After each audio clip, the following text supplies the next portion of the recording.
السلام عليكم، ازيكم؟ عاملين ايه؟ يا رب تكونوا بخير. معاكم ساره عبد العاطي، وهنعمل النهارده مع بعض وصفه مكرونه بالجبنه. يا جماعه مش قادره اقول لكم بقى، رهيبه، طعمها تحفه، حلوه جدا جدا وسهله ولذيذه وسريعه.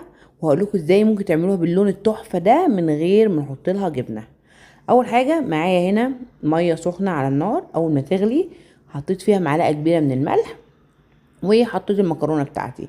ممكن استخدم اي نوع مكرونه انا عايزاه. ده كيس مكرونه 500 جرام.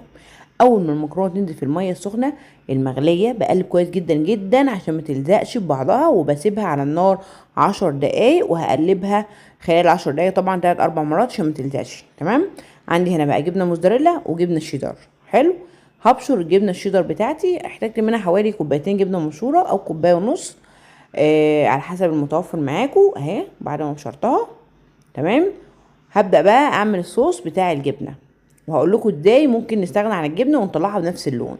عندي هنا بقى معلقتين كبار من الزبدة، حطيتها سخنة على النار، حطيتهم لحد ما بدأوا يسيحوا، وزودت هنا معلقتين كبار من الدقيق.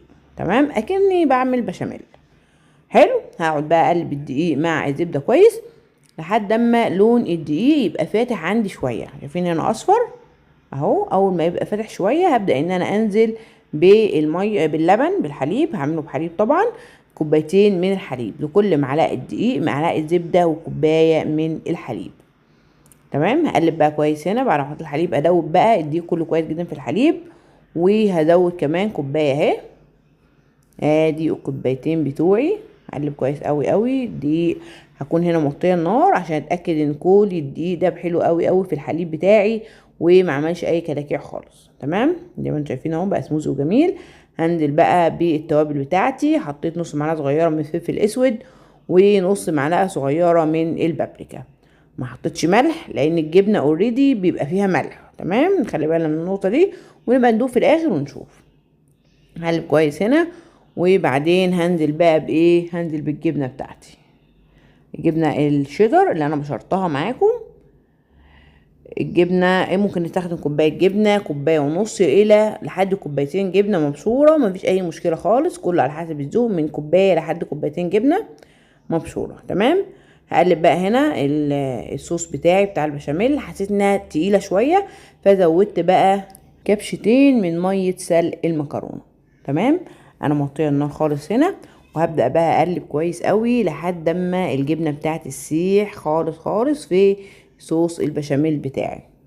يبقى حطينا معلقتين كبار من الدقيق مع معلقتين كبار من الزبده، كوبايتين من الحليب والجبنه بتاعتي، وحطيت زودت كمان كبشتين من ميه سلق المكرونه. تمام. هنا بقى التركه بقى، ده بقى كركم. ليه؟ لان انا حسيت ان الجبنه الشيدر ما ادتش اللون اللي انا عايزاه، لان هي كانت لونها فاتح شويه، فما ادتش اللون اللي انا عايزاه. فممكن بقى لو احنا ما عندناش جبنه نعمل صوص البشاميل عادي خالص زي ما انتوا شفتوا، وما احطش الجبنه، واحط نص معلقه صغيره من الكركم، هتديني نفس اللون الاصفر اللي انتوا شايفينه التحفه ده، اكني حاطه جبنه بالظبط. بس طبعا الطعم مش هيبقى جبنه، الطعم هيبقى بشاميل خلاص. انا هنا حطيت المكرونه بتاعتي بعد ما سلقتها وصفيتها كويس، مش بغسلها، بسلقها واصفيها كويس، وانزل بيها على طول على الجبنه بتاعتي، وابدا ان انا اقلب بقى المكرونه. هنا بقى حسيت برضو ان الصوص لسه تقيل شويه، فزودت كوبايه من الحليب. طبعا يا جماعه لازم نكون مرنين واحنا في المطبخ، ده النفس. لو حتى مشيت على المقادير بالظبط وحسيت ان الصوص لسه تقيل شويه، لسه محتاجه ازود سنه مثلا توابل، طبعا كل ده بيبقى يرجع للذوق الشخصي. تمام. انا هنا حسيت ان هي محتاجه ان انا ازود شويه، بحب صوص خفيف، فزودت له كوبايه من الحليب. اللي بيحب الصوص يكون تقيل مفيش مشكله ما يزودش. تمام. بعد ما قلبتها كويس جدا على النار، وامتزجت بقى المكرونه مع صوص الجبن التحفه اللي انا عاملاه ده، هحط بقى هنا بايركس، وهحط هنا بشره جبنه موزاريلا وجبنه شيدر، هحطها على الوش. الشيدر ما بتمطش، الشيدر بتدي لون وطعم تحفه، بس مش بتمط زي الجبنه بتاعت الموزاريلا. فانا هحط هنا بقى ايه على الوش عشان تديني المطه الحلوه دي، وكمان تاخد لون حلو. والخطوه دي اختياري، لو محدش حابب يعملها مش اي مشكله، ممكن ناكلها على طول كده وهي لذيذه جدا جدا وتحفه.